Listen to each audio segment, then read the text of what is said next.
Hey everybody, welcome to another episode of CrossTalk. We are coming out of hiatus due to surgery, mine.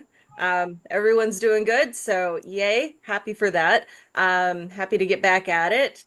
Today we have, as always, our intrepid producer, Elizabeth. Elizabeth is in the background. She does not ever want to be on camera, at least not on this format.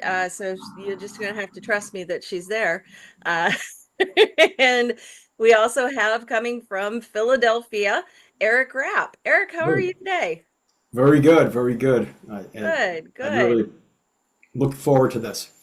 Me too. Me Yeah. too. Like I said, it's been a while, so I'm getting back into the swing of things. Oh, okay. Is this the first one you've done since the return, or? I did we do one here a few weeks ago, Elizabeth? Yes, episode 14 was Scott Thompson. Yes, we were able to get Scott in. So it's not the first one, but I Okay. haven't done one in a few weeks just because schedules Yeah. and getting back into this, the swing of my life basically, has been difficult. But thank you very much for coming on. I'm Absolutely. looking forward to getting to know you a little better. Yeah. Sounds good. Sounds good. Great. So of course, I one hear more that. time. Do you hear the lawnmower? The guy across the street decided he was going to cut his lawn. So Well, you know what? We can all just envision ourselves on your beautiful front porch on this gorgeous sunny day.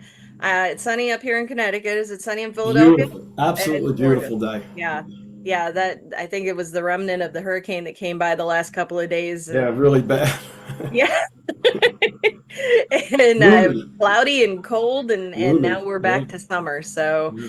well, we could, like I said, sounds of summer. There we go. We can Okay. envision ourselves right there with you. No, if it gets too loud, I can shut the windows, but I don't think it'll be too bad. sounds good. Yeah, Zoom is pretty good on filtering most things out. Yeah. Yeah. Yeah. So, these interviews, if you've listened to more than one of them, you know that I do them very organically. I just like to get to know people, and I assume that other people are kind of like me in that aspect, who are, at least drawn to the podcast long form content. So tell us a little bit about yourself, Eric. Well, I have been married for 40 years to Renee. 40, 40, upcoming on 41 years, actually. Wow, Wait a minute, we congratulations. just passed 41. It's August already, isn't it? Yeah. It is. 41. We are in the 41st year now. I have two adult children and two grandchildren. I've got my granddaughter is going to be 18, and Wow. my grandson is going to be 5 soon. So Oh, wow. yeah, so that's a big part of our life. Been a Christian for 43 years now, I think, if I did the math correctly. And I didn't do it, obviously, I didn't do it the anniversary, so I think 43 is correct in this case. So, Okay. yeah, so Years that's that. years have less meaning as we get older, I think. Yeah, yes, that's what we like to say. Uh, been, been in a few different church situations and some interesting kind of journeys.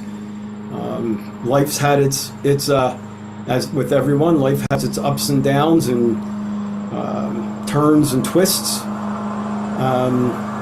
I've been in ministry for, depending on what we term ministry, for about 30 years, I guess, and was a musician before that. And before I became a Christian, I was a musician and thought that that was where my life was going to go in that direction. And obviously, kind of like we were talking about pre-show, God has some different things in store for us. Yeah. But music has come back as a very large part of what I do and how I present and what takes up a lot of time. Yeah. So Yeah. So Talk to me a little bit about that. I always have the one question I do prepare for these is how did God get you involved in worship ministry? What was he doing in your life at that point? Well, I found that to be an interesting question. So I had to do. I actually did a little research this morning. I was like, how am I going to answer this question? Because I don't know if you've heard any of my music or anything, but most of it you wouldn't consider to be what is your typical CCM worship music that we call it. So, but I wanted to be able to answer your question. I do write some songs. I kind of found this definition, and it's actually written by the music director of 10th Presbyterian Church right here in Philadelphia. Okay. Coincidentally, it was the very first thing that came up. I put in, what is worship music? And this is the first thing that came up on my search. He says this: worship music properly fulfills three roles in the context of worship: praise, prayer, and proclamation. Behind that statement. So I thought that was really good, and it helped me to be able to answer the question. Okay. So I've led congregational singing in churches for many years. I used to do it like on a week in, week out basis at one particular church.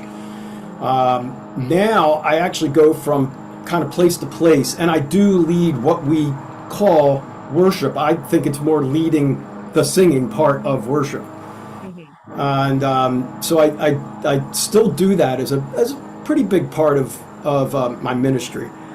But most of what I do is, I think, more towards that proclamation side of things. Okay. And so most of the songs that I've written kind of fall more into that proclamation category.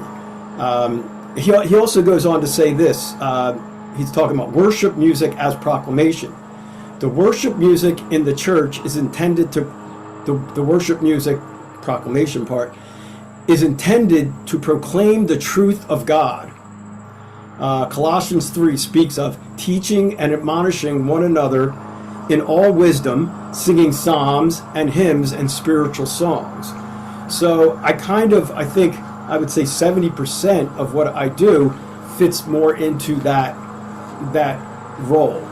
A few people, actually a bunch of people, have actually said it's like your songs are more like sermons. Okay. What got me into it originally, again, like I said in the beginning, I was a musician before, and I really was trying, even in those days before I was a Christian, I really didn't know anything, but I kind of was I cared about stuff. And I wanted to be able to say something that made a difference. Now, I didn't write lyrics back then, but I had a friend in high school, and we're just a couple of high school kids, but he had some really, I guess I would call intense lyrics that did say some things. And so I felt, like that was what I wanted to do. I don't think that I would do music at all if I didn't think it was meaningful. Like I could say something. Right. Not just musically, but actually say something with the lyrics. And it was okay, but I realize now that I really have something to say. Because I know, because of the Lord and what He's shown me and what He has done in my life and what I've seen Him do in others, and also what I see out there in church as a whole, Christianity as a whole, and really want to see us all move into the fullness of what God has intended for us. So that's what I'm trying to do with most of my music. So so let's kind of delve into that a little bit deeper. I always like to get into the deeper stories. Absolutely. Uh, Let me close this one window because I'm having trouble hearing you. sure. Done already. Okay, there we go. So I love to get into the real meat of the stories because I Yeah, feel like please. that's where we connect with each other. It's through our testimonies, through these stories. So we were talking briefly before we started recording. You brought up the book, the Decades of Christianity, or something like that. Yeah, yeah. By the way, anyway, so the Decades of Christianity Of the Christian life. of a Christian life. Yeah, That's it. yeah, So as you are now entering into what I think appropriately would be called an eldership role, where you have much more experience than a lot of Christians. Looking back at where you were when you started, how can you apply kind of that timeline, and does that really apply to your life? yeah. Well, first of all, I am older, so that's true. Well, I didn't mean to call you out there, but No, you've been no, but married no, for that's. over 40 years now. So, I hope that for all of we us, can do some mental math there. I hope that for all of us, that age. As a matter of fact, man, I wish I could find this thing that I just read about age. Uh, Let me see here. Let me just. I know this is weird, but No, take your time. I'm not gonna be able to find it, am I? Anyway, someone said something about age, and it's not just about getting older. It's about hopefully gaining life. Right, It's not about getting to the point where you're getting closer to dying, but you're actually gaining life experience. right. But experience, wisdom, And absolutely. and Yeah. and I hope that that's I think that that's happened. I mean, if I look back and I think about how I used to think about things, even as a Christian, one of the things that I talk about often is being open to God changing things up on you. Yeah. And I look back and I think about some of the things that I held so concretely, and I in some extent to some extent would fight to hold on to those things. And Mhm. yet God, it was good. That was where I was supposed to be. That's what God wanted me, what he was showing me at this point, and people around me also. But we didn't camp out like we tried to camp out there. And I think that's what a lot of Christians do, is that they start to camp out at the revelation that God gives them at Mm, any given time. And that was kind of the history of Israel too. yeah. God would just bring them to the promised land, for instance, but he didn't say camp out in the promised land. Hmm. There was more promised land to be taken. I mean, Right. I think I just read through the book of Joshua, and I'll try to get to your answer here in a minute. But I just read through the Time. book of Joshua, and that's when they came over to the promised land. But then they had many battles to take more land. Right. And I think that is what I have seen in my Christian experience. Isn't necessarily that I've accumulated a lot of knowledge, but I continue to let God expand on the Yes. knowledge that I had Yes. and the knowledge that I have, and I think that's called growing. I think you'd be right. Um, and the opposite of growing is a bad thing. You become dwarfed. You become stagnant. You become Yes. that's when you start to die. Stagnant and diminishing. Yes. Yeah. Yeah. So to answer your question a little bit better, I do think that I have, and maybe I did kind of answer it. I do think that a lot of what I've seen is a progression. Hmm. Well, And take us through what those decades were, because not everyone was. Yeah, that was, like I said, that was before we started recording. So yeah, knows. Oh, okay. So, and I can't even remember the name of the book actually, or who wrote it, but I just remember reading it. So, and I'm trying this, but in the 20s,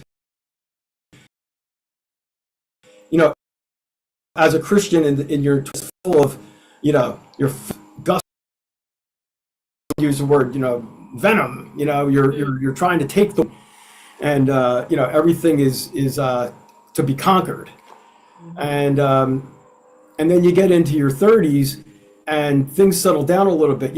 Life itself. Maybe you get married, or maybe your job, or maybe other responsibilities start to become greater, become more consuming. And in your 40s, you're kind of tired. And then in your 50s, you're trying to figure out what has gone on, what is going on here. And it's during that period, and I do think that it was true with me, it was during that period that I had to take a good look at life as a whole and ask the Lord, where are we going? Yeah. What am I supposed to be doing? And it's actually kind of in my early 50s where I started getting very much more involved with music. Like I had always been involved with it, but there was the point where it's like, okay, now it's time to get serious here. And now I feel in my 60s, I'm still kind of wondering what's next, which is good. But what did I tell someone recently? I said, they think I'm doing a lot. And I thank God, I mean, he's given me some really great opportunities such as this to be able to share. But I feel like I haven't hit fourth gear yet. I'm kind of still in like second gear, and I think that there's more. I'm hoping there's more. Yeah, is that kind of our decades there? Pretty good. Exactly. The way I think of it, and I think it goes along with what you say, is we spend our 20s and 30s so sure of ourselves and what it is we know and what it is we think Yes. we know. Yeah. Think we Yeah. know is more appropriate there. And God kind of spends our 40s slapping us around a little bit and showing us, now that line up with me now. Yeah. You think you were doing pretty good on your own. How about you start walking with me a little closer, and I'll let you know what we're doing. Yeah. And by the 50s, I think you're really starting to hit that stride. And this goes along biblically as well. It says, do not, you should revere people with the gray and the white hair, because they've had that life experience and that time to really store up that wisdom and learning. Whereas, our culture right now, I think the tide is turning a little bit, but there for a long time, just holding on to that ever present youth, celebrating the youth and all that. We were upside down for a long time. Like I said, I think we're turning it around, because I don't think you're alone. And I know you're not alone, because I feel the same way. My husband feels the same way. And he's in his early 50s. I'm getting ready to turn that corner into my 50s. And I know we're not alone in thinking, okay, whereas, 30, 40 years ago, once you hit 40, you were pretty much done, according to culture. Like actresses couldn't get work. Right. You didn't hear anything from the older musicians anymore. They were all supplanted. That was classic rock. This is the real stuff, Right. all of that stuff. But I think really the younger baby boomers and the Gen X, I think we've just kind of been like, no, we're not done. We're just getting started. What are you talking about? That's what I feel like. Got things figured out now. Yeah. And I try to encourage people, whatever situations I'm in, a lot of it's kind of from a stage or, in front of a microphone where I'm actually playing and singing, whether it be with a band or solo. Sometimes I actually go to churches and will lead music, but also speak the message at churches, like speak the message and variety shows like this, Red's Room, wherever I can. I really am trying to encourage people to, and I'm looking at, I actually have my song list here. I thought maybe I would need it at points, but I'm looking at some of my songs. There's a song called Beyond Our Horizons, Mm, where it talks about not getting to a place where, going beyond our horizons. We look out and we always think, well, I guess this is as far as things go. It's never that way with God. And I think for a lot of Christians, maybe even particularly older Christians, although I found a lot of people stuck, they're yeah, kind of just stuck. And yeah, they're like, what? And then, and some people, actually, unfortunately, end up leaving Christianity because they don't see the bigger picture, yeah. even for themselves. See, God has included us. I have another song called Part of the Story. God has included us Love in that. his story. Yeah. And it is not boring. It is not No, it is it's not. it's an adventure. It is absolutely an adventure. To speak to that, do you, I take it for granted that people know what's going on, but I don't know. I think I may have mentioned it once or twice, but nothing in particular. I didn't want to call too much attention to it, but in the spirit of, God letting us be part of this adventure that he's weaving. Do you know why I had to take the last 6 weeks off, basically? No, I was wondering. I see you with a pillow, so I'm wondering if that has Well, anything to do with that's it. just because, I'm Okay. short. No, tell me. No, I do not know. No, no, I had surgery in Yeah, I heard you had surgery. yep, Yeah. at the beginning of June. Well, last at the end of last year, I have a really good friend whose son is about the same age as our oldest, and he was on dialysis for Hmm. almost 5 years. He had had cancer as a baby and had lost a kidney due to Hmm. that. But, the cancer fortunately was cured. But they basically knew that at some point that remaining kidney was going to fail. Hmm. And, I knew he was on dialysis. The first couple of years, I was going through some crazy times, and it didn't even occur to me that I was going to be part of this story. Oh. Yeah. And then I'd say about a year and a half ago, I had the thought, maybe closer to 2 years, I had the thought, is this me? Am I supposed to be the one to donate? Hmm. And again, I was learning some things about, I have a condition called Ehlers-Danlos syndrome, hypermobility, and we didn't know what all that entailed. We just knew that this caused me to have, extreme times of extreme fatigue. I hurt all the time at some point, Hmm. at Hmm. various places in my body. There's going to be pain, you know. Wow. Um, when I was younger, I was just highly flexible and I was a party trick, hey, I can do that with my finger. But apparently not everyone can do that. They think it's weird that I can, pull my pinky up like that. Anyway, but so we were just learning about that. We had just gotten the diagnosis. So I had mentioned it to my husband, and he's like, you don't know you don't know how this is going to affect you. This probably isn't the time." So I never even said anything to my friend about it. But then last year, toward the end of the summer, I started thinking again, maybe this is supposed to be me. And at that point, I knew I was going to have to have a hysterectomy. That was in October. Um, and so all of my doctors were like, well, okay, there's nothing on the surface that says that you can't with the hypermobility, but see how this surgery goes. Hmm. We'll know better. Okay, great. So talk about God being behind things. There was no emergency, nothing like that. It was just procedural. This needed to be done. So, okay, so this is our test case for the doctors. And that went off like textbook.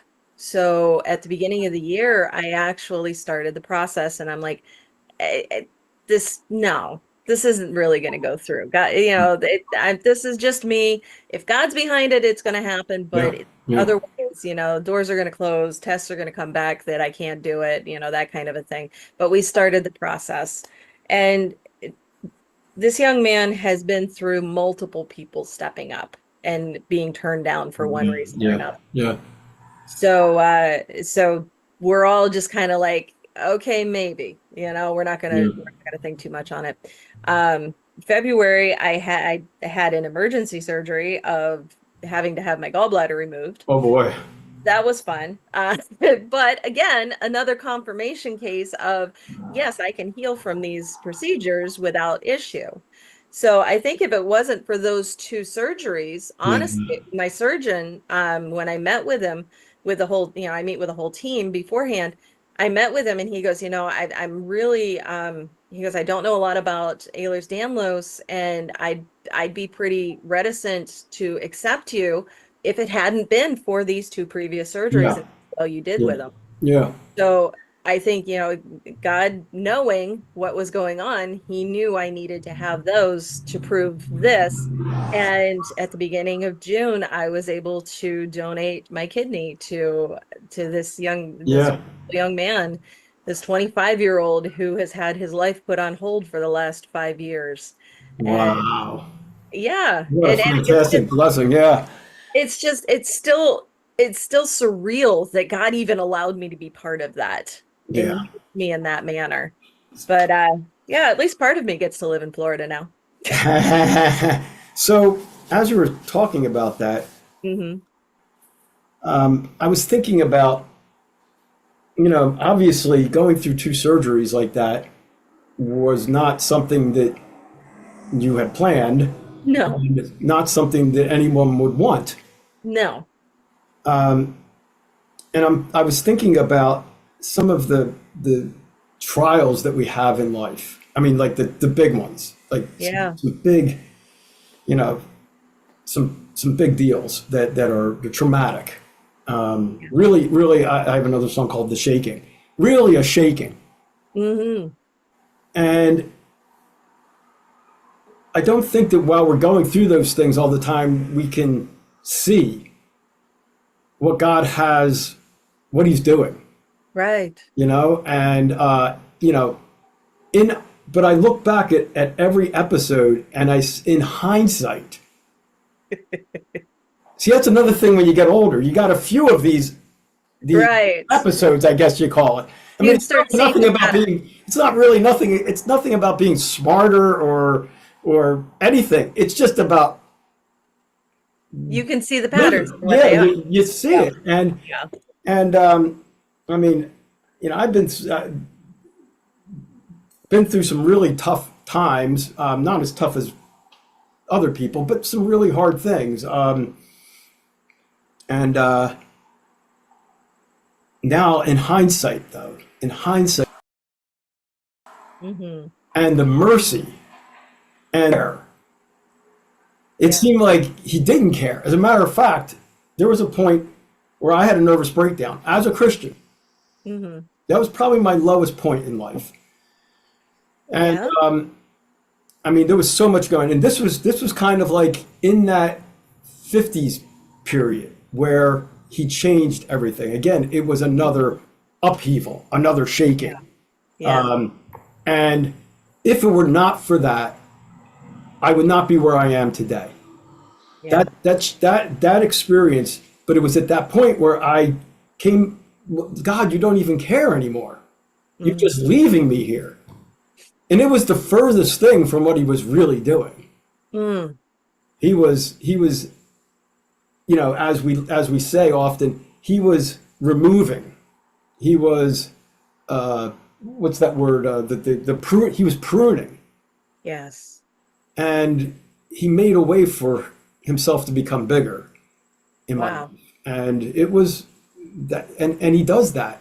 And again, in hindsight, we just see His love. While we're going through it. So maybe if someone's going through something right now, I know it's hard to be encouraged, but just know that if we constantly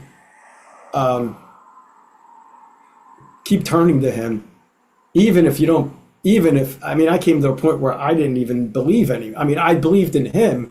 That's about all I had to hang on to. Yeah. But he just has a way of getting us to where we need to be in him. And sometimes it takes some crazy things happening. Yeah. As you're talking, I have a real close friend who recently went through a divorce, and it was messy, horrible. Yeah, And I think she would benefit from exactly what you were saying, this shaking, this yes. pruning of things, and a total change.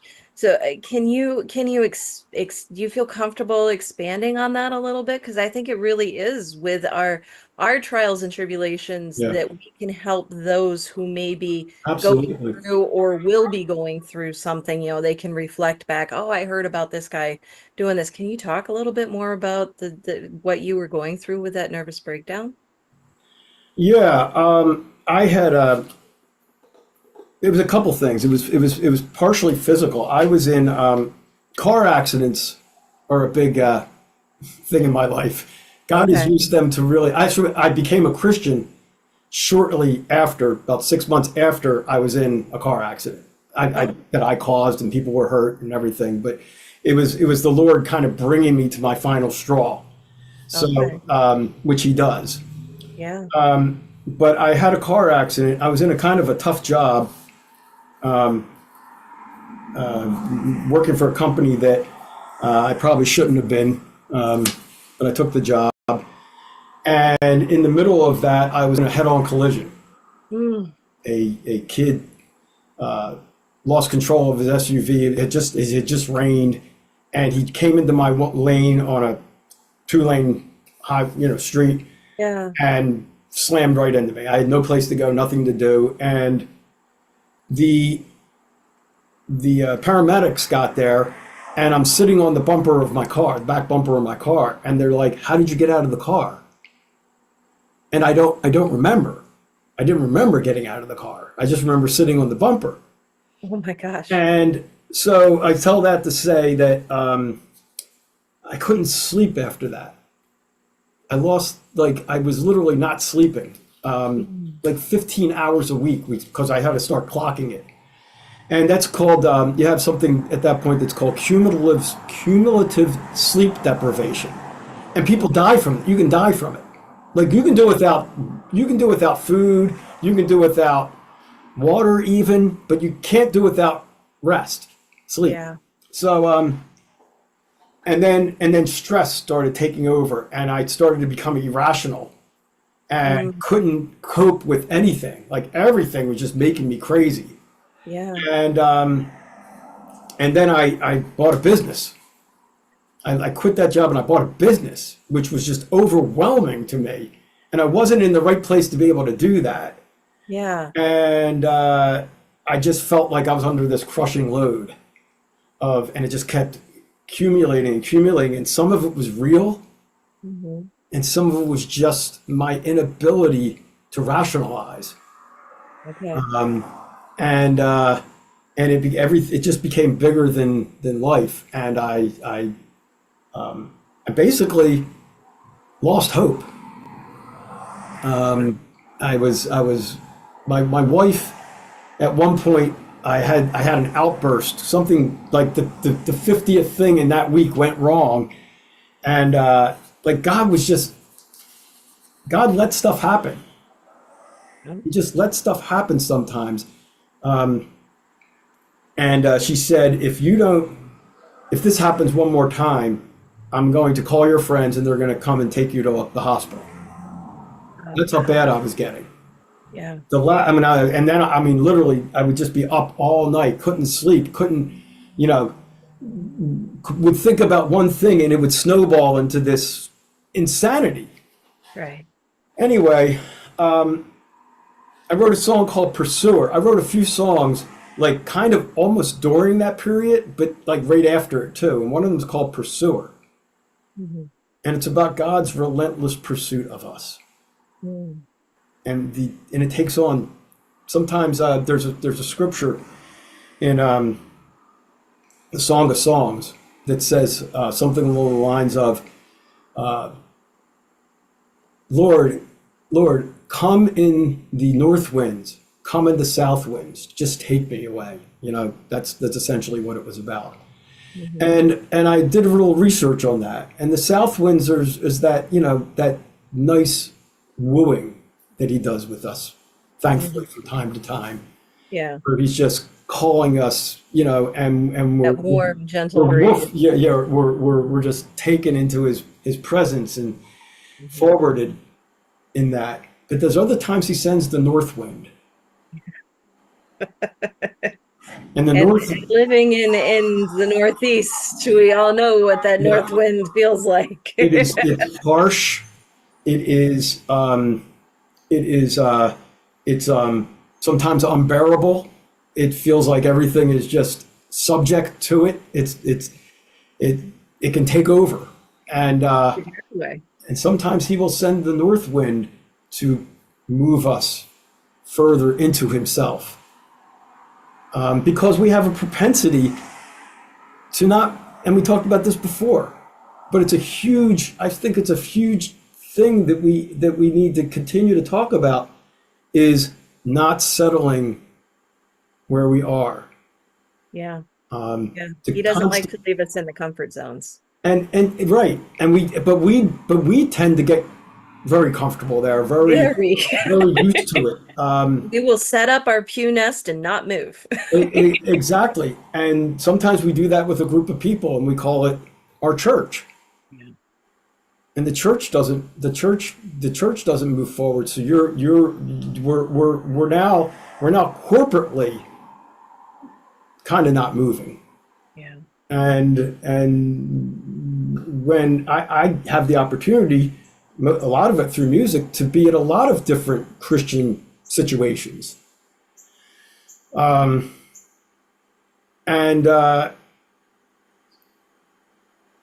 sometimes when that north wind comes, people think that it's over, Yeah. and it's not. It can It's feel the like a complete. punishment. It can feel like a punishment. It can feel like God has abandoned us. That's a word that came to me, and I heard a great message about, you know, God not about feeling abandoned by God. That's exactly what Jesus was saying. My God, why have you forsaken me? Mm. So if it was even for his son to feel that way, you know, it can be an experience that we feel also. Thankfully, he has felt it already, and he has already gotten through it. So, yeah, sometimes those tough things, those north winds, are the very thing that we need. And I hate to say it. I don't relish having to go through another one of these shakings. Right.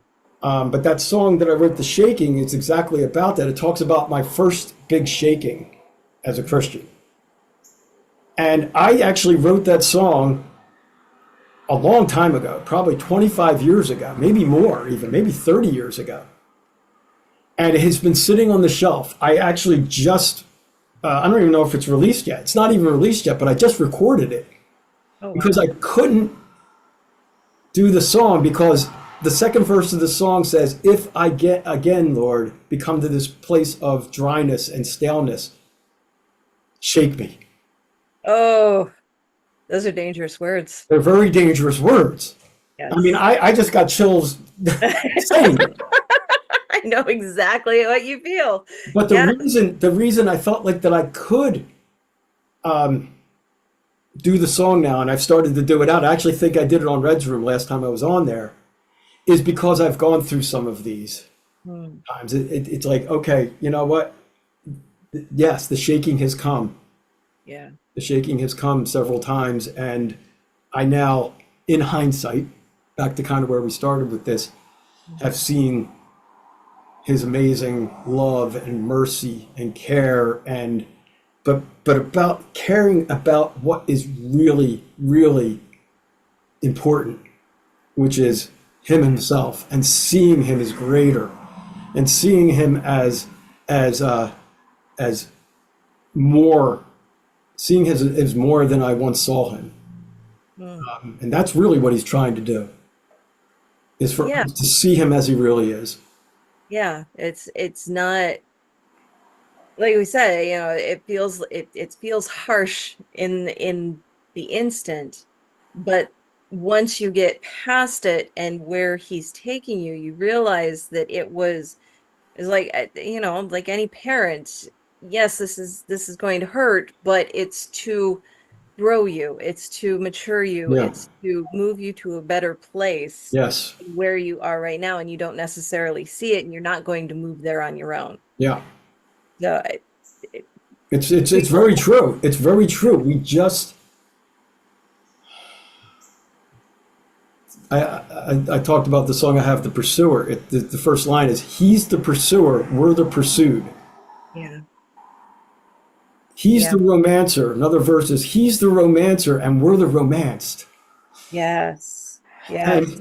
And it's more, I am more, I have become more, it's more his faithfulness. It's more his faithfulness than my faithfulness. I used to believe, another song I wrote, there's a line that says, I used to believe by faith alone. Now it's your faithfulness, and that is sure. Oh, you're And a great lyricist. this is my life. It's like my life in lyric. Yeah. And some of my lyrics actually come from stuff that I've read. Hmm. Like, I'll read a book and it'll be so meaningful to me that I will actually take a chapter, or even one I have a song called Pioneers that's written off of a book called Pioneers of a Heavenly Way. Hmm. And it literally is like in a 4 minute or 5 minute song, an encapsulation of the book. You should send it to the author.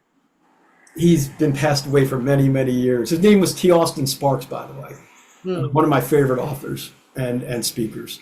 But just maybe to put a bow around that, this whole thing about the North, the trials and tribulations of our life. Hmm. After that experience was when, and in kind of around that same period of time, my father passed away, Oh, and then my brother passed away, oh my God. and but it was all a setup.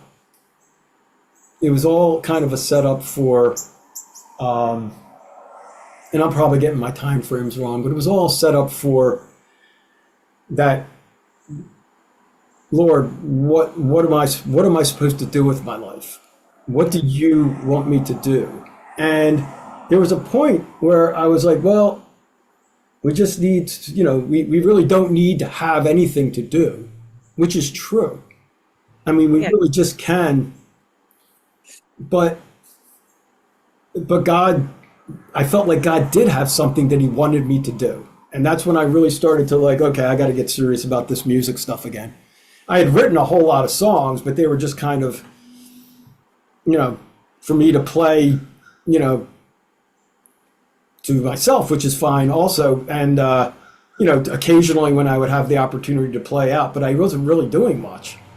So it kind of really, it was like the shaking that I needed to move forward into, kind of what's been the last, 15 years of my life.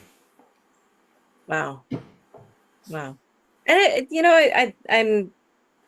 I'm thinking of something as you're talking, and I know I know a lot of people, I've heard it before, and I'm going to admit I even questioned it when I was younger. Heard a lot of people say, well, God God demanding our praise and recognition and worship is vanity on his part. Exactly. Exactly. And thankfully he's a big boy and he can take our stupid questions like that. But um to your point, you know, he's he's using all of these events, and one can look at it as, well, it's very self-centered to think that God put all of these things in place for just you. Mm. And you can take that perspective, but then when you realize that the Bible is a love letter to the individual, that God is omniscient and omnipresent, then it's not outside the realm to say, yes, he did do this all for you. Does that mean that those events that you were going through, where in your mind you are the center of the storm, does that mean that he's not using those same events for someone else? Absolutely not. But in terms of your relationship with God, yes, he is directing all of that around you so that you can be in a closer relationship with him, in a more right relationship with him, to be used by him for his purpose better, to then direct the glory and the praise to the person that is the most worthy of it. Mm, mm, Thoughts on that? Because I'll sometimes have these things and I'm like, I don't know. I'll look at it, listen to it a day or two later, like, what was I talking about? Well, there's a few things that popped into my head. First of all, I have a friend who wrote a book called, and there's a few books called this, but my friend wrote a book called The Eternal Purpose. And I just read it. I actually, I think I put it through my publishing company because I have a music publishing company. Okay. It's not really anything. It's just an LLC that it kind of helps. I don't know why it helps, actually. Somebody told me to do it. So I opened an LLC and I Okay. published his book through it also. Smarter people probably know why it helps. But All right. So in the comments, if you know, yeah, tell us. but he talks about the eternal purpose. And he talks about, the book starts off with, it's a short booklet. His name's Nick Vassilides, and if you could probably find it on Amazon or something like that. And if not, put a message in the comments and I'll send you one because I have a box of them downstairs, Nice. which I give out. I give out when I do my performances and stuff. But he talks about, he traveled all over the world ministering, and he would ask Christians, what do you think, what's the big picture? What's God, what's it all about? What's our life about? What's the world about? And what does God expect from us? And he got all these answers. God wants us to do this, and God wants us to do that. And he wants us to be more of this, different Christian topics. He wants us to be doing evangelism. He wants us to be worshiping. He wants us to be, it's all these different things that was God's most important thing. And depending on what your background is, any one or a couple of them will be what you think God's really after. Right? And not necessarily, some of the things on the list were things Christians should never, I think, be involved with. But most of them were like Christian stuff. Yeah. But it didn't answer the big question. And what was God really after? And the eternal purpose is to see his son glorified. In a nutshell. It really is that, to see him glorified. And he's decided to glorify his son on this earth. And he has decided to glorify his son on this earth through human beings. And he has decided that those human beings were going to be us.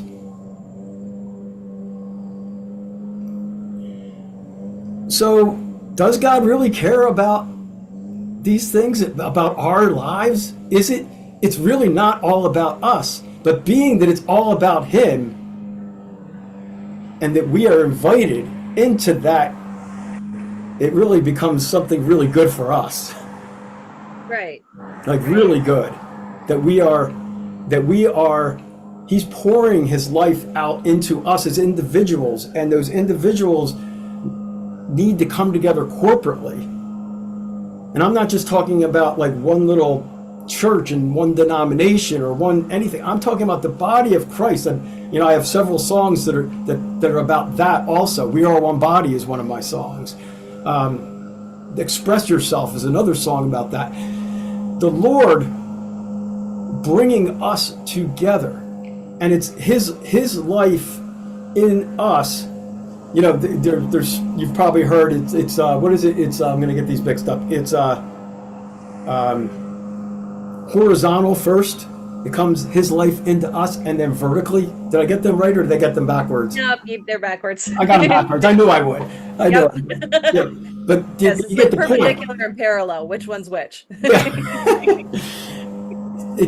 This life enters us, and then it goes out, and loving one another. Yeah. Caring for one another, is really something that's important, and but it comes from we just can't do that. That's not something that we just do. Right. It comes from the Father wanting the Son's glory to be expressed on this earth in humanity and in a body. It's the body of Christ. Right. With him as the head, and we as all the parts, all those pieces coming together and glorifying him. So are we important? Really important. Well, in the grand scheme of things, he could get things done with or without us. He didn't decide to do that. He didn't decide to do that. He decided to make one part of his creation with free will. And in that free will, he's hoping that we choose that relationship with him and recognize that he really is the one who is worthy of the praise and the glory. Absolutely. And that it's not, while he can, again, make things about us, the big picture is it's not about us, it's about him. Yeah. We get to be part of it. We get to be part of it. Part of it. Yeah. Exactly. Yeah, my mom used to tell me, she goes, you can choose to do your own thing and go against what the Bible says you should be doing, and God's going to let you. He's going to let you walk away. He let the prodigal son walk away, that kind of a thing. But it's not going to be easy. It's going to be hard, and it's going to be painful, and eventually, hopefully, you will see that walking with him is much, much more preferable, much easier, and gives you much more peace. I was just about to say, it's actually easier. It is. It's easier. Yeah. He says, my yoke is easy. Yes. And my burden is light. And it's when you're trying to carry your load, when you're trying to carry your life around yourself, even Christians, when you're trying to carry your Christian life around yourself with your own determination and your own strength and your own will. Yeah. It's brutal. It is. And I meet a lot of Christians that are right in that place. And a lot of leaders are right in that place where they're just trying to hold themselves together and hold their group together and hold and just by the force of their own will, instead of allowing God to allowing ourselves to be yoked with him. Right. It's easier. It's from a source of pride too. Sure. That notion of, nope, I've got this. I've got this, God. You go ahead and take a break. and back to some of these circumstances that we go through, I think that's part of what God's doing too. It's a breaking. Yeah. It's called, there's a breaking that happens. Oh, there's another word that gives me chills. That's another scary one, yeah. And you've been through a few of those breakings, Yeah, I have too. But that's a constant ongoing thing. Every time we see him, we're undone. Yes. Every time we see him in a greater way, we realize how other we are than he is. Exactly. And that's a breaking in itself. But there are some big breakings that if we fight the Lord on, Our Yeah. humanity is going to be too strong. We Yeah. really do need to become weaker so that he can become stronger. Exactly. That's part of life too. And maybe Yes. that's part of what we have to offer as we get older is we're more dependent instead of we're more dependent on him instead of more self-sufficient. Right. Right. In my weakness, I mean, you look all through the Gospels, all through the New Testament. I must diminish so that he can be greater. Yeah. And there are multiple people that have those stories in the Gospels throughout the New Testament. Paul being the one, John the Baptist another. All of these stories of people realizing that it's when they actually acknowledge those weaknesses, Yeah. when they let um I go back to yeah, yeah, yeah, exactly, Go exactly. ahead. I'm sorry. No, no, no, no, no, no. Of course, of course.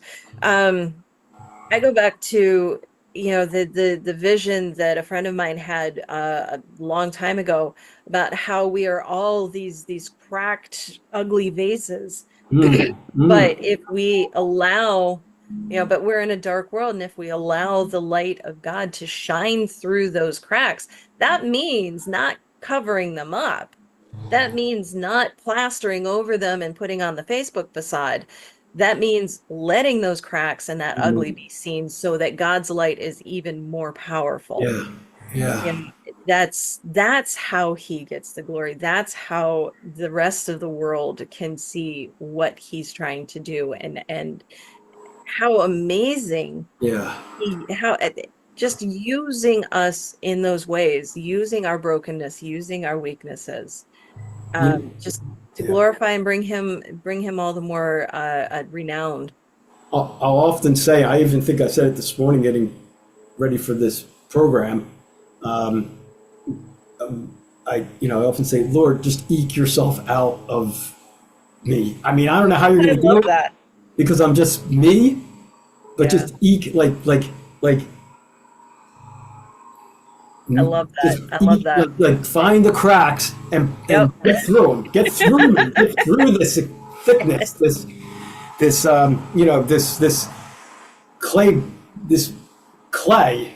Just Yeah, work your way out of yeah, me. And that's my hope. I think that's our hope. It's not oh, I need to have a better message, or I need I need miracles, or I need anything that gives us the appearance of having strength. right. And really, it comes through weakness. Yeah, Paul said that often. You yeah, know, yeah. our And I, strength comes through weakness. Our ability to share comes from our brokenness, yeah, exactly, and that's exactly. not something that a lot of people want to hear. No, no. Well, they don't want to be broken. They don't want to appear weak. They don't want to appear broken.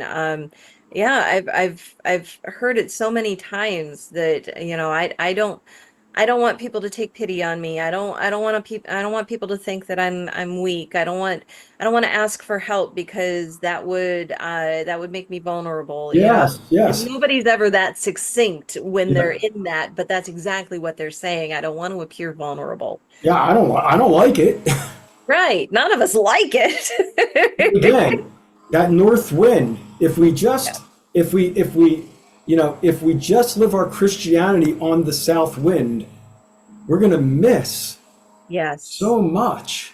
Yeah. And thank God there is south wind too. Oh, yes. Thank God there is seasons. Thank God there is winter, spring. There's all four seasons. Everything's a picture. Thank Yeah. God there's mountaintops and there's valleys. Yeah. Yeah. All of these things. Going back to where we started here now an hour ago, where we started with the seasons or the decades Yeah. through Christianity, through your experience as Christian, I should say. Um, I used to I live a lot of my understanding lives in metaphor. So, and in word pictures. And the way that I've pictured my life up till now, and like I said, I'm almost 50. I was a young Christian, but really didn't start my walk until my early 20s. And I used to feel like life was that upstream struggle. You know, Mm. I'm paddling upstream and Yeah, yeah. and then it took one of those breakings or several in a long line actually. He was merciful and didn't give me a huge one right away. But it was several little shakings. Um, when I realized, okay, no, my life is not a struggle against, but my purpose is to turn that boat around and go with. And Yeah. along the line, I have also thrown the oars out of the boat. Wow. It's still along for the ride. Yep, absolutely. Absolutely. You say that. I didn't know how much we were going to talk about Christian music. Hmm. Um, it's not an easy topic for me to talk about, actually. Really? Yeah. Um, I there's a lot of I did a message at a church a couple years ago, and they were going through some things, and everyone was, there's a lot of struggle and a lot of just kind of I don't know how to describe it other than it was just really dry in Mm. this church. I was leading worship there every other week, and there would be some high points, but for the most part, when you got together with people, what's the expression you sometimes hear from people is, "How you doing?" Well, Yeah. God got me up in the morning, and I'm like, well, and I'll think to myself, man, that's a really low bar. Yep. That's a really low bar for this great God of ours. And I felt that way some mornings, but Upright, not it's screaming. not a That's pervasive. It's not my norm, right? So I started to listen to. I don't know why I decided to do this. I started to listen to a lot of Christian music while I was working. So I'd be sitting right here working with headphones on, listening to Christian music, okay. like real like CCM stuff. And I'm not saying every song, and I don't try to put everything in a single bucket, but and I'll try to remember the numbers here, but I think I listened to like 75 songs, and 50 of those songs, actually, you know what I started listening to first was non what do you call us guys? Independent artists. Oh, okay. Yeah, Okay. independent artists. People don't make any money, I call it. Yep. That's us. That's so uh, I started listening to them first, and Mhm. I started writing down lines out of the songs about how miserable they were. Mm. It was amazing. Some of these lines, and I think out of like 70 songs, 50 songs had these like horrible things about the way their Christian life was going, the way their life was going. You were Interesting. talking about, how you were, kind of in the boat, felt like you were, pushing against life. Basically, Yeah. I'm paraphrasing. Yeah. No, that's a great way You to put said it. it better. You said it better, but it was really a good way, and that's what reminded me of this. And so I said, you know what? Okay, I got to start listening to CCM stuff, like real, like contemporary stuff. And it's a little hard for me. I'm just not into it that much. I mean, Mhm. there's some great songs out there too, but the numbers were worse. Oh no. It was all about how like life is so hard, and it is. Yeah. Yes, I agree. And 90% of the time at the end of the song, thank God Jesus was the hero. Sure. He got them out of it.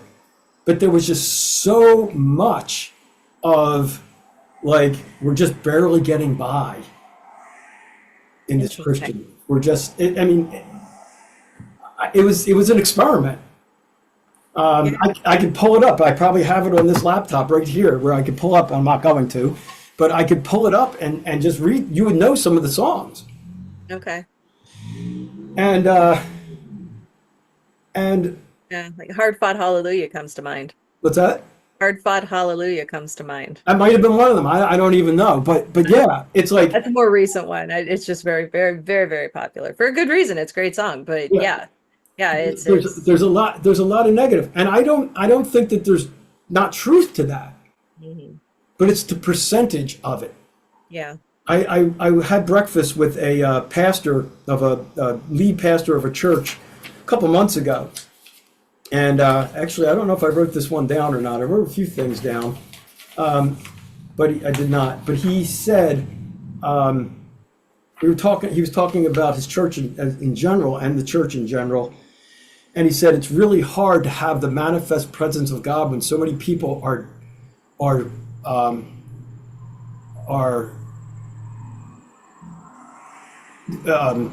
are going through something, are disappointed, are in distress.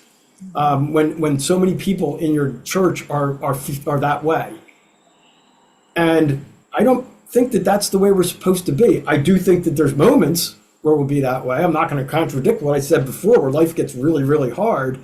Yeah. But I think that the the norm should be the opposite. We should have more times where we're not discouraged. That was one of the words you used, when they're so discouraged. Mm. We shouldn't be that discouraged as Christians. And this just popped. I was turning pages. That a guy named Dallas Willard has a definition for joy, and it is a pervasive, ongoing sense of well-being that flows from vision, peace, righteousness, and hope. Mhm. A pervasive, ongoing sense of well-being. I think that that's what we're supposed to have. Not that it's not going to wane every once in a while, but we should have a pervasive, ongoing sense of well-being, The calling it joy. Yeah, there was a I don't remember where I was that I got this. I know it's not mine, but I've used it for years and years and years. Joy is a choice. Happiness is Happenings. It's based on. yeah. Happiness is a reaction to your surrounding. Joy is a choice. It's an ongoing. Do you choose to be at peace with the God of our creation and where he has you, knowing that he has you there for a purpose? Do you choose that peace and well-being, even if the times are difficult? And Yeah. I think you're right. I think a lot of us let our immediate circumstances dictate how we feel, and we let those feelings then become our reality. So why let's explore that a little bit. What are your thoughts? Why do you think so many of us are there? I don't think I have an answer for that right off, and it's going to may not make people happy. I don't think we present the gospel enough.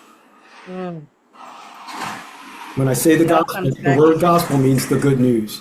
good news. It all comes back to Jesus. It One all of comes back. my guests, yeah, one of my my first I can't remember what episode he was, but we've only done 15 of these, so it's somewhere in that first 15. Yeah. I did an interview with a gentleman by the name of Drew Crandall, and he and you are in similar age ranges, and both of you, now that I've talked to you a little bit, I've known Drew for years, but I think I can say this with good uh what's the word I'm looking for? Assurance that you are both wise men, and you wear that mantle of elder well. Um, and he was that's where he sees his whole purpose. Because Yeah. whatever I'm doing, he's the president of our local Christian radio station. Hmm. He's involved in a lot of different ministries, and he says wherever I go, my main pressing uh, message is that of the gospel. Yeah. wherever I go, let the gospel be heard. And if it's not heard by, thank you, Elizabeth. Elizabeth just popped up, episode 9. She's always on top of it. She's on it. She's on it. Yep. But yeah, episode 9. But that should be our main goal wherever we go for this for whatever we're doing. We should look for ways to present the gospel, and if we're in charge of any portion of that ministry, it needs to be us who say it. Yeah. So yeah, I think you're absolutely right. You just confirmed what he was saying. Yeah. That we need to get back to that. We do. We're very fragmented in the things that we talk about. Yeah. I'm not saying that everything that that we can't talk about certain things, but the primary thing that we need to be talking about is him. Yes. Is Jesus. And I wrote there's I don't know if you've ever heard of Madame Guyon. No. She was a 15th century Catholic mystic, they called her. Okay. But she wrote some very deep things about God and knowing him. She was in prison. I think she was eventually killed. Her books were burned. But she wrote a chapter called, did I write this one down? I wish I had if I didn't. I did. She wrote a chapter, and I actually wrote a song out of this chapter. And the chapter was called Gaining the Heart. But it says, can I just read this? Yes, please. Okay. I wrote a song called Lead to God based on this. If we're going to lead, we need to lead to God. Mm. And the heart is all important if we are going to go forward in Christ. Once the heart has been gained by God, all else will soon take care of itself. It is the Lord gaining your heart and no other way that all your sins can be put away. He requires the heart above all else. What is the best way to turn a convert, the lost, to Jesus Christ?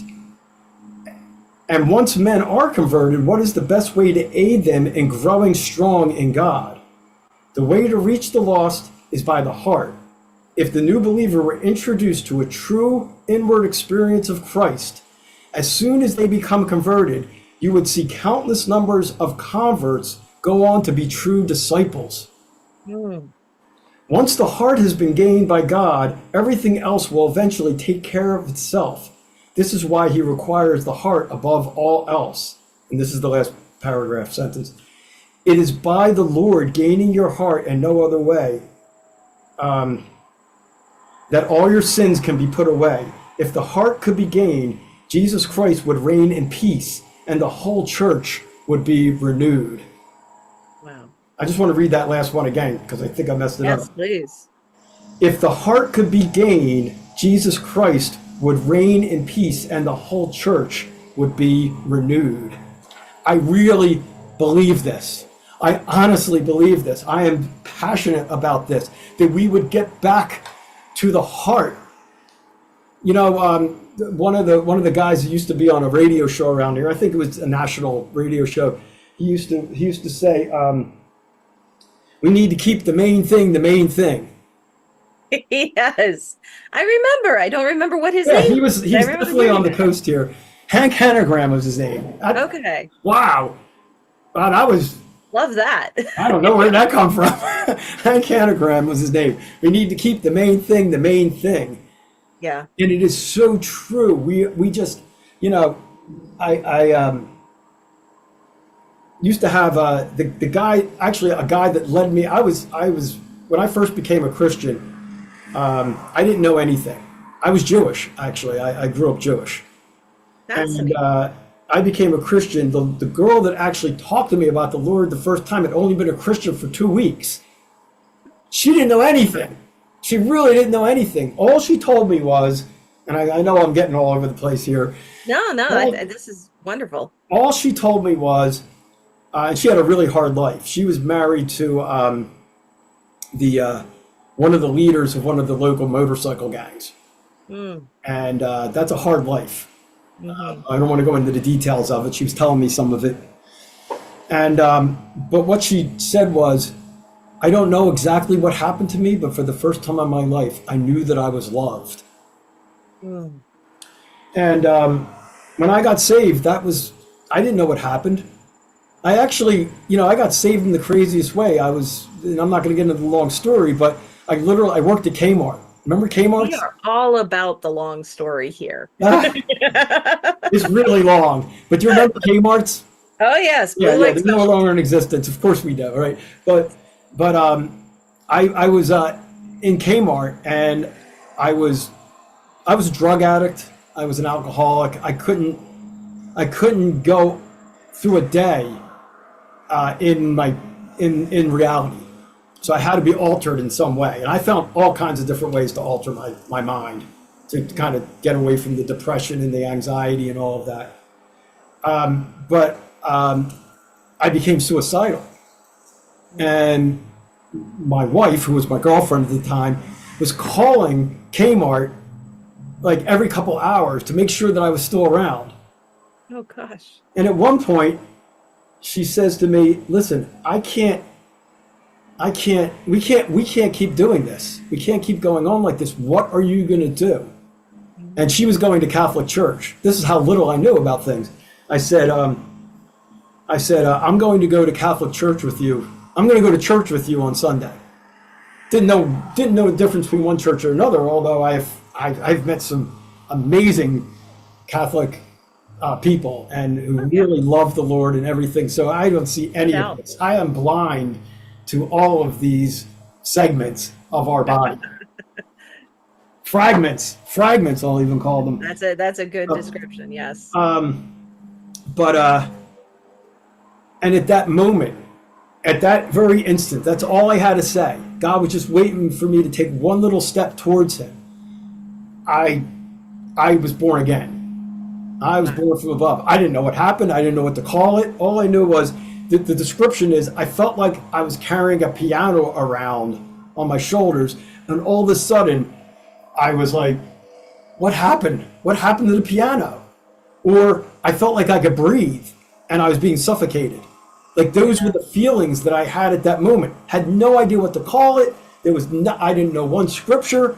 I didn't know anything. Any formal prayer, nothing like that. Just God knew your heart. And God is looking for that. He's looking for these turns in our lives, not just as a non-Christian, but even as a Christian.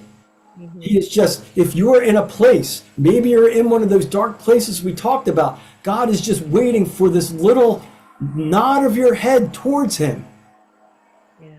And He's going to come in like a mighty wind. Yeah. And that's what so anyway, but the point of, that was a side story.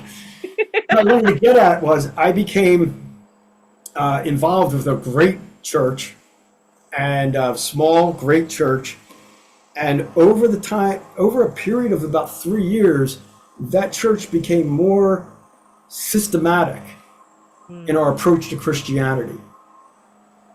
Very formulaic, very like, you need to do this. This is what you need to do to please God, and this is what we need to do, and that's what you need to do. And then I started reading. I'm a big reader, so I started reading books about you need to do this, and you need to do that, and you need to do this. And when you wake up in the morning, do this. I remember one guy telling a story. It's like I read so many things about what the first thing you're supposed to do in the morning that I didn't know what to do. So I just started brushing my teeth. So the point is that there's a lot of Christian stuff that we can do. Yeah. And I became a worship leader, and I became the youth minister. Everybody wants a young guy to be their youth minister. And my wife and I were the youth pastors. Yeah. And I became like super Christian. Wow. And I can't remember why I'm telling this story now, but so we started it all. You were talking about you're bringing everything back to the gospel, and yes. Yeah. Okay, there it is. There it is. There it is. Great. Very good. You were really good. Thank you. Uh, I have my listening ears on. yeah, and so I got really deeply in, and what happened was I had lost that sense of the Lord's presence. Mm. I was just, as you would say before, I was just kind of pushing upstream, swimming upstream, trying to do it, trying to be a Christian, trying to live the Christian life. Mhm. And through By somebody else's definition, apparently. I think a lot of people's different definition, but a lot of us get a definition. Yeah. Whatever it is, we get this definition, and kind of like we're talking about before, it becomes something that we do in our own strength. Now, I'm not saying that there's no effort involved with living the Christian life. Right. But there's a difference when you know it's like this is just leading me to God. It's leading me to God. These efforts that I'm making are leading me to Him. Right. And then there's a time where they just stop doing that, which means maybe something needs to change. Yep. Maybe it needs to change permanently. Maybe it needs to change. Maybe it needs to be just slightly altered. Maybe it needs to be thrown away. Yeah. There's a whole different another variable to this formula. Something. Yeah. Well, the guy that came, we ended up having to, because of sickness and a few other circumstances, we ended up getting a new pastor. And again, cutting very short. And he realized that we were a bunch of young people that were passionate about the Lord, but had lost our way. Mm. And his first messages for almost 6 months were based around this. Is not the Son enough? Mm. Is not Jesus Christ enough? And yet in human nature, I kid you not, I was just involved in a conversation yesterday where it was with my pastor and another person. And he was literally talking to us about, you cannot think that you're not going to go off course. In your own power, you will go off course. Yes. And he took it back to the Israelites, back before Joshua, right after they left Egypt, they had just watched the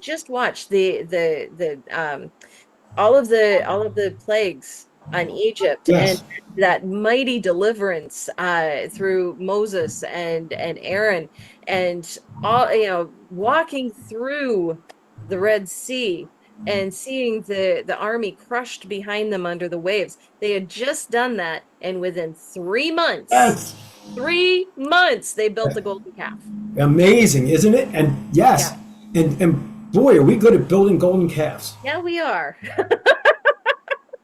Unintentionally, Yeah, we are. almost unintentionally, we do this. And Yes. we've got some things that maybe you can even call them more sacred cows. Yeah, absolutely. I think we pretty easily move into those things, and they can be different things. But I think there are some that are immovables in a lot of Christianity. They can't be altered, and I don't feel like we should get into that now. But life, it's all about getting after, seeking, finding life. If you seek me, you will find me. Yeah. And You always have to have your eyes on him. You can't look away for even a second, because 3 months, golden calf.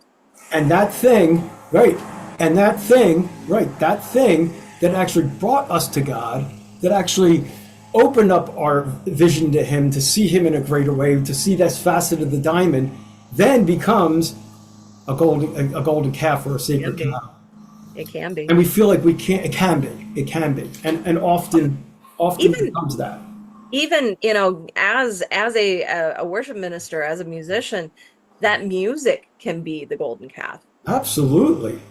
No, it has to be this way. It can't be that way. And we have to do it this way. And we have to have, I'm making up examples, but Oh it has to no, be it's in very 4/4 time. Otherwise, people can't move properly and they can't feel the beat. And you cannot use this instrument, but you have to use that instrument. And it goes down so yeah. many roads when the whole purpose was just supposed to be expressing our love for God. Which is huge and boundless and Yes. unlimited. And Yes. it's like, and we've boxed it. I have another song that it's called Deeper, Higher, and Wider, and the first line of that is deeper, higher, and wider, beyond the box around our minds.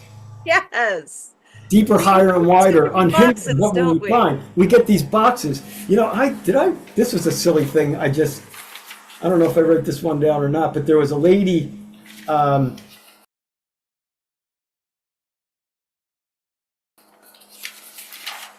there was a lady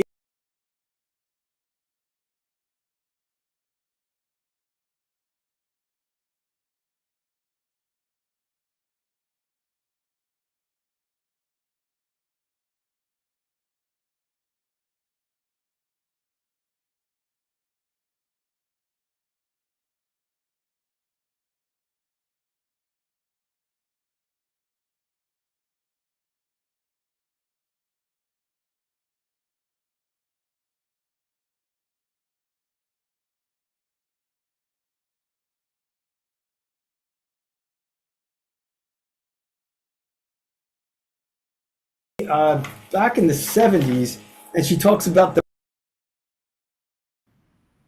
blow up the box, Yes. go for it. I don't Yeah. I don't want to get back to that place where I have been. I Mhm. don't want to get to those places in life where I'm stagnant, where I've lost that pervasive sense of well-being, that Yes. joy. Yes. And we're You just know? going through the motions, checking off boxes, all of that stuff. Yeah, yeah. It's a rat race, and Yeah. it's like getting on the hamster wheel. You know, Yep. and that's what Yep. sometimes you're again. Some of those things are very good at a particular time, and maybe Yeah. they're still going to be good or good, but Do everything there is a season. we can't. It's just like there's for everything there's a season, and we just can't stop once we get into the first the first mile of the promised land. Yeah. There's so much to be explored. By the way, Jesus Christ is the promised land, Yes. Amen. and Amen. He is so immeasurable. Yeah. Yeah. Yeah. And there's always something, going back to what you were saying earlier, there's always something over the horizon. We should always be pursuing Yes. that. Yeah.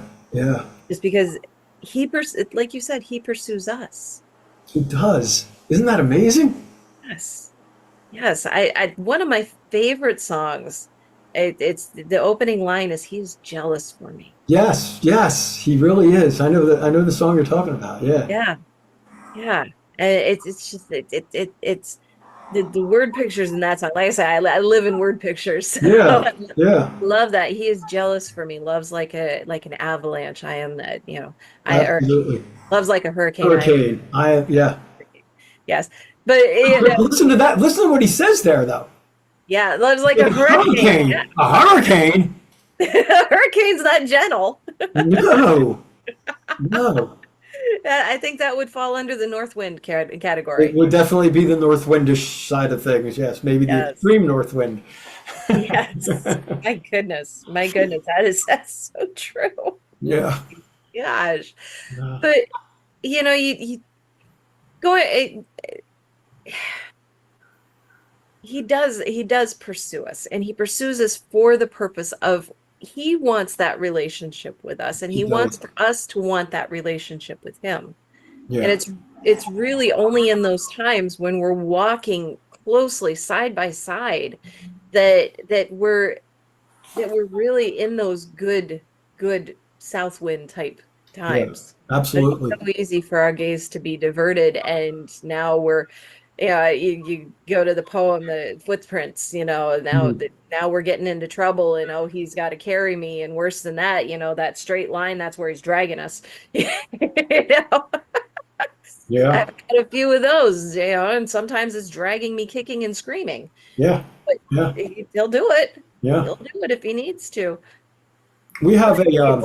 we so Go ahead. we have a role in this pursuit, Yes. and our Yeah, but role it's not to go ahead. our role is to respond, Yes. Yes. and Yes. that's not always easy to do. No. You know, Well, he might be it's like you saying, said, it takes "Come effort. over here, come over here," and you look and you're like,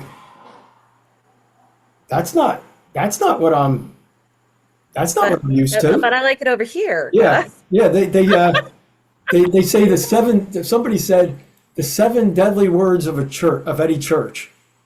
We've never done that before. Is that seven? We've never done that. I don't know. We've never done that before. We've never done it that way before. Oh, done it that way. Seven. Yeah. Seven. We've never done it that way before. The Yes. seven deadly, and I think we could say the same for our own lives. I've never done it that way before, and the Lord's saying, "Come over here and experience this facet of this diamond that I am that you have not seen before. You will be blown away by it." Yeah. And Yeah. and our job is to like not resist that, Yes. but to respond to it. Yeah. And it's not always easy. It's not Isn't easy. one of no, it's simple, but it's not easy. But isn't there a verse that says, "Test and see that I am good"? Oh yeah, yeah. Yeah. Yeah. Test me. Test me. See that I am good. And that just brings to mind C.S. Lewis. Is God safe? No, he's not safe, but he's good. Yes, yes. Yeah, and it's funny you mentioned, as soon as you said that, I was thinking about a book. Your God is too safe. Yes. I, Yeah. we can.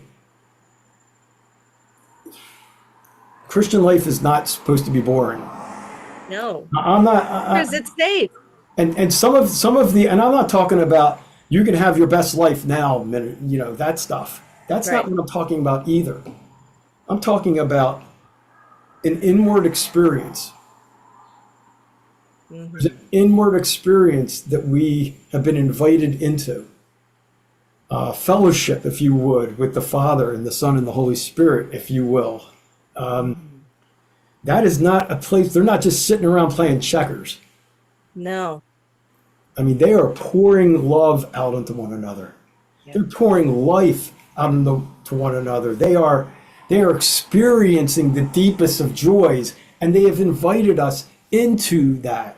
That does not sound boring to me. No. No. And I do think that there's a great potential that from time to time there's going to be an outworking of that in the practical even. Where, I mean, for me, it's, these opportunities to be able to share, Yeah. but it might be with just somebody that you meet in the street or your neighbor or something. It's not like, I mean, it's true evangelism Yes. when it's just a byproduct of this inward goings on. That's the Christian life. It's the Christian life as seen by the world is a byproduct.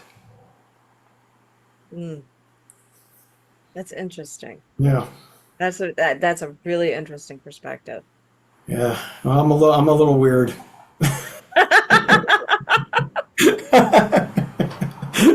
Well, I think that's how we've just talked for the last hour and a half, and it's only felt like 5 minutes because Wow. I'm weird too.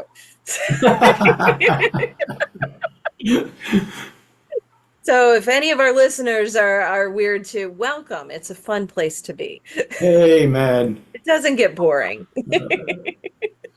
Does keep things interesting. It keeps things interesting. It really does. It's like a Camelot. It's a silly place in my brain. That's great. Thank you for getting that. Oh my gosh. Yeah, I think if we, and this is it's so simple, but it's so difficult to remember. And again, like you, I'm preaching to myself here. if we look at each day as to what opportunities are there, Yeah. and you don't even have to leave the house. Like I have a daughter who still lives with us, and a second one is getting ready to move back in when her lease ends. Uh, that there's going to be opportunities to speak the gospel into their lives because right now they're not really walking with him. Mm. And so, okay, God, what are my opportunities today? Use me however I can be used. Yeah. And sometimes that's going to be organic conversation. Sometimes, like especially, you have kids. They're not going to hear it from me. So sometimes my opportunity is to keep my mouth shut and then go pray. That's a tough one. Yep. Yep. Yeah. Absolutely. My wife is got some rough knees from that. Actually, Yeah. they're pretty knees, but metaphorically. Metaphorically, yes. Yeah. No, those are battle scars. Those are Yeah. wounds to be They're, proud of. they're inward. They're inward. Yes. Like Yeah. our scars are inside, but yeah. But yeah, just going back to the kids, and just sometimes that prayer, we diminish because it feels like we're not doing anything. But the term prayer warrior, Yeah. if you really think about that, it gets thrown around a lot, but no, those are battle ready people. And Yeah. that is a battle that they are joining in. And it's just outwardly we don't see anything. But again, this is God's perspective versus our perspective. It's so totally different. Yeah. Being that prayer warrior is a call, a response to our circumstances that sometimes is the most appropriate and the most effective. Yeah. It's not I always about, what great words can I speak into this situation, because sometimes my words aren't that great. and you're talking about prayer. Um, Obviously, prayer is a conversation with God, Yes. and God really it is a conversation. It is a relationship. That two-way. It's Yeah. a two-way thing. God does care about what we care about, and I was thinking about that woman who just kept pestering that, what was he, a judge? Yes. Just kept pestering that judge, and we're like, well, you can't treat God that way. Mhm. God cares about. I thought you were Sure. going to the woman who Yeah, what was it? What's the story? it's the one I'm thinking of is she wasn't Jewish. She was a Gentile woman who was begging on behalf of her daughter for Jesus's intervention, and Jesus told her, "No, I'm here for the Jews, not the Gentiles." Oh, that's a good one too. Yeah, Yeah, and but she persisted, persisted. but even the dogs get the scraps every once in a while, Right, right? right. Yeah, And Jesus is like, I'm good. That's faithfulness right there. And he rewarded that, yeah, yeah. I even mean, though it he is. It wasn't is. there for the Gentiles right then. I mean, it's persistent conversation with him about Yes. what's on our hearts, and conversely, what's on Listen. his heart. Yes, See, listening. that's the conversation, and Yeah. he might adjust what's on our heart, Yeah. Yeah. and which is really good. Yeah. What's that song? I think it's Garth Brooks. Sometimes the biggest I can't remember exactly how he worded it, but the biggest blessings come from unanswered prayers. Hmm. Hmm. That's interesting. That's an interesting line. Yeah.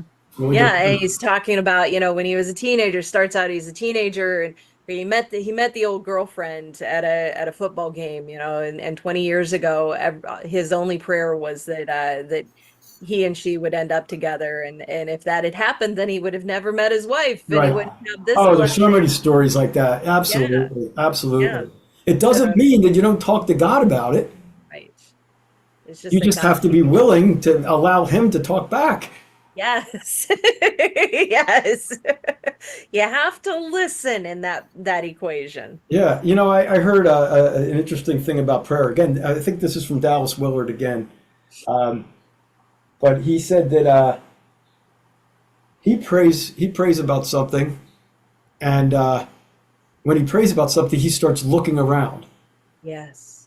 for the answer, where Yes. the answer may come from. And I know this is probably not where we were heading, but Yeah, I love it. that answer can come from a lot of different places. And he gave some examples from what I remember. Like it could be when you're taking a walk and you look up and there's something you see, or it could be you're in the doctor's office and you open a magazine and there's an article.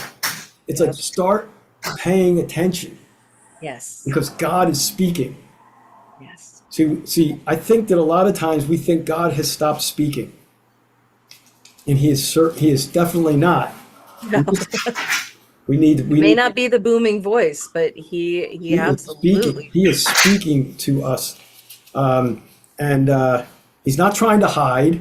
He's not trying to be mysterious. He's just trying to speak in a way that we can understand, Yeah. answering prayer. So, That's great. yeah, it wasn't mine. Yeah.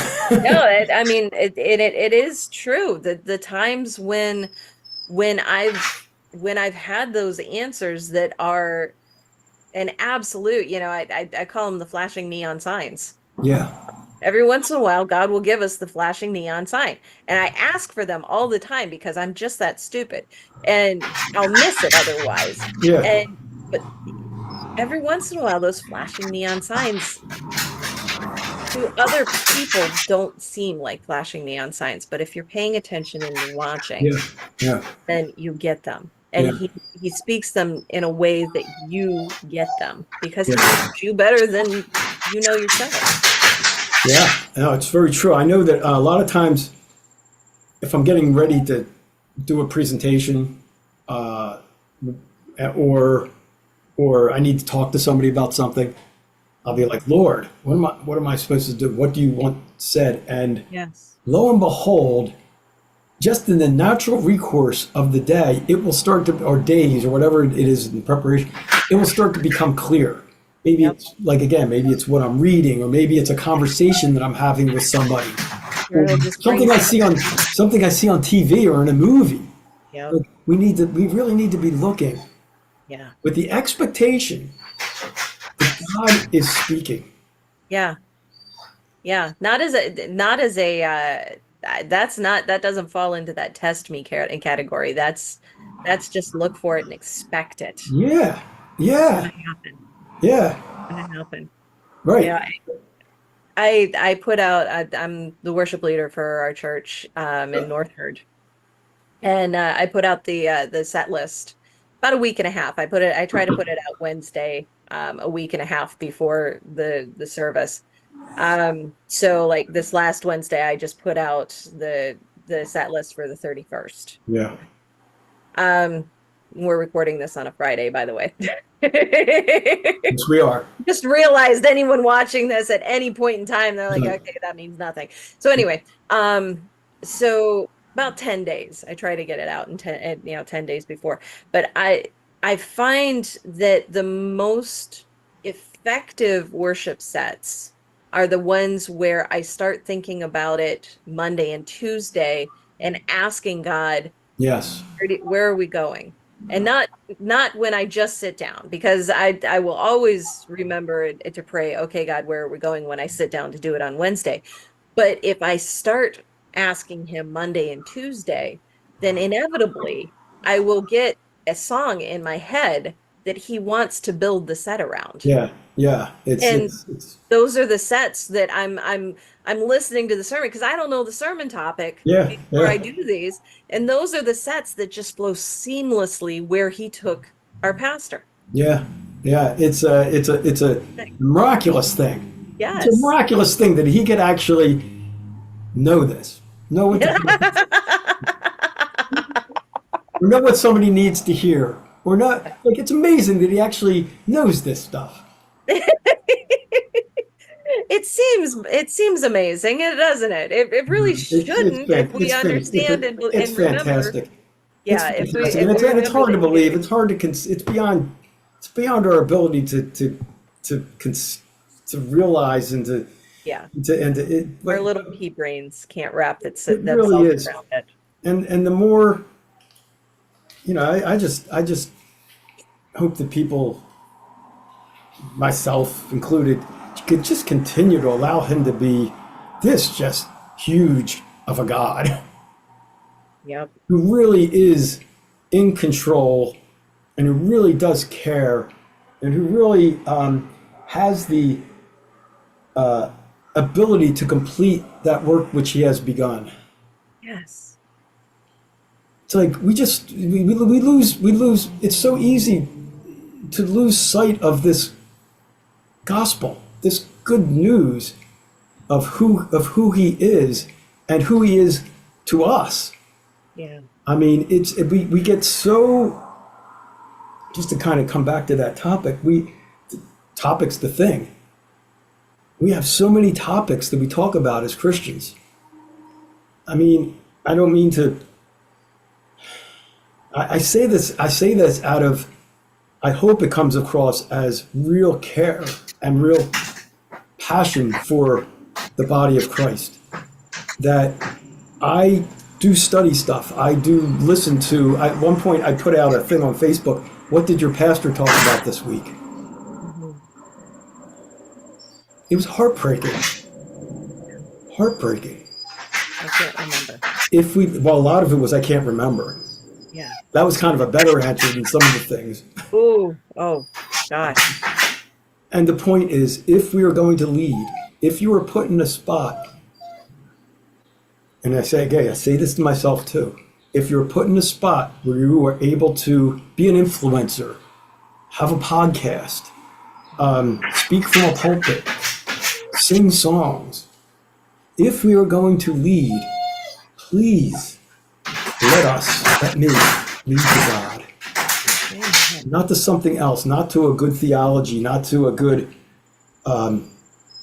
not to Even a good social program. not to any, excuse me, A good social program. Anything. Yeah. anything that is consuming our time. And when you talk about, some of those churches were talking about politics. Yeah.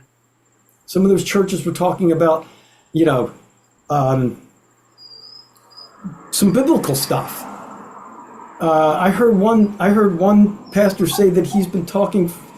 I went to his church, and I was going to do a music presentation there, and he took me into a sanctuary. I said, "So what have you been talking about?" "Oh man, we've been spending the last 2 months talking about divorce." Mm. And I thought to myself, these poor people. Yeah. Yeah. And I bet that pastor was really feeling. He was feeling like it was laid on him Yes. to talk about that. And he's thinking he's doing a good thing. And that's not to say that a sermon about divorce isn't something that could be explored. No, I agree. That's a heavy topic that a lot of people, like I brought up my friend earlier who went through painful, painful divorce. Unfortunately, her ex-husband was not only a narcissist, but he was a pastor. Yeah, well, So you can imagine